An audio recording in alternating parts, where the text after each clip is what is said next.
Gold trusted gold buyers మీరు తాకట్టు పెట్టిన బంగారాన్ని విడిపించి ఈ రోజు ఉన్న మార్కెట్ ధరకు కొనబడను.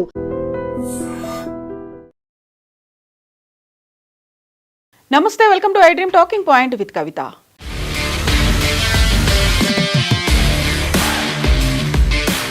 ఏప్రిల్ 22కి పహల్గాం అటాక్ జరిగి 1 సంవత్సరం పూర్తవుతోంది. ఈ నేపథ్యంలోనే జమ్మూ కాశ్మీర్లో మరోసారి అలజడి సృష్టించడం కోసం పాకిస్తాన్ భారీ కుట్రకు తెరలేపినట్టుగా సమాచారం అందుతోంది.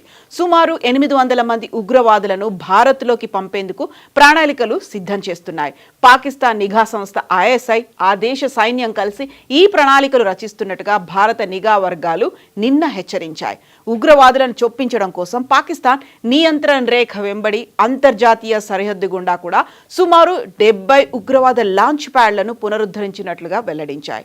ప్రస్తుతం ప్రపంచ దేశాల దృష్టి మధ్యప్రాచ్య సంక్షోభంపై కేంద్రీకృతమై ఉండడంతో, అదే సమయంలో భారత్లో పలు రాష్ట్రాల్లో అసెంబ్లీ ఎన్నికలు కూడా జరుగుతుండడంతో ఇదే అదనుగా భావించి పాకిస్తాన్ ఈ కుట్రకు పాల్పడుతున్నట్టుగా సమాచారం అందుతోంది.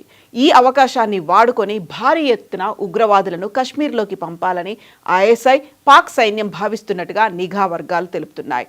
పాక్ ఆక్రమిత కశ్మీర్లోని లాంచ్ ప్యాడ్లకు ఇప్పటికే పెద్ద సంఖ్యలో ఉగ్రవాదులను తరలించి చొరబాటుకు సిద్ధంగా ఉంచారని సమాచారం. ఇటీవలి కాలంలో భారత భద్రతా బలగాల అప్రమత్తతో పలు చొరబాటు యత్నాలు విఫలమయ్యాయి. దీంతో పాకిస్తాన్ తన వ్యూహాన్ని మార్చుకుంది. ఇప్పుడు ఒకేసారి పలు ప్రాంతాల నుంచి 10 నుంచి 15 మంది చొప్పున ఉగ్రవాద బృందాలను పంపి భద్రతా బలగాల దృష్టిని మరల్చాలని చూస్తోంది. ఈ పద్ధతిలో కనీసం కొందరైనా లోపలికి ప్రవేశించగలరని వారు భావిస్తున్నారు.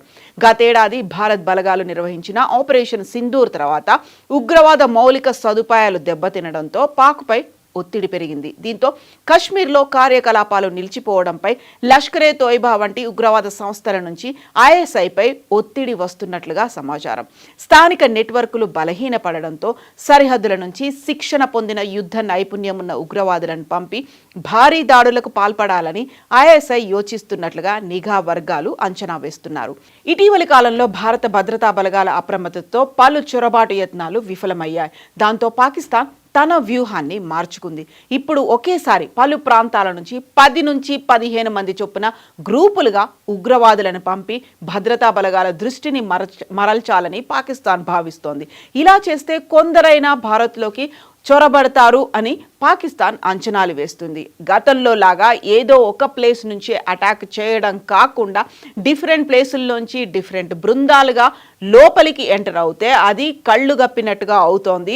ఆ నేపథ్యంలోనే లోపలికి ఎంటర్ అయి కావలసినటువంటి విధ్వంసం చెయ్యొచ్చు అనేటువంటి సమాచారం ఇప్పుడు నిఘా వర్గాల దగ్గర ఉంది. ఏప్రిల్ 22న పహల్గాంలో మతం పేరు అడిగి మరీ అటాక్ చేసి అక్కడ పర్యాటకుల్ని 26 మందిని చంపేశారు పాకిస్తాన్ ప్రేరేపిత ఉగ్రవాద మూకలు. ఈ నేపథ్యంలోనే ఆపరేషన్ సింధూర్ జరిగిన సమయంలో పాకిస్తాన్లో ఉన్నటువంటి టెర్రరిస్ట్ బేస్ క్యాంపులని ధ్వంసం చేసిన తర్వాత అక్కడ కొద్దిగా స్తబ్దత ఏర్పడింది. దాన్ని మళ్ళీ రెనోవేట్ చేసుకుంటున్నటువంటి పాకిస్తాన్ ఉగ్రవాద మూకలు ఇప్పుడు మళ్ళీ భారీ ఎత్తున విధ్వంసం సృష్టించడానికి, అందులోనూ ఇప్పుడు ఎన్నికలు జరుగుతున్నటువంటి సమయం, దీంతో పాటుగా ప్రపంచవ్యాప్తంగా ఒక రకమైనటువంటి సంక్షోభం ఉన్నటువంటి నేపథ్యంలో భారత్లోకి చొరబడ్డానికి ఇదే సరైనటువంటి అదనుగా ఉగ్ర మూకలు భావిస్తున్నట్టుగా నిఘా వర్గాల దగ్గర సమాచారం ఉంది. ఈ నేపథ్యంలోనే భారత ఆర్మీ అప్రమత్తమైనట్టుగా తెలుస్తోంది. దీనికి సంబంధించినటువంటి వివరాలను కూడా కేంద్ర ప్రభుత్వం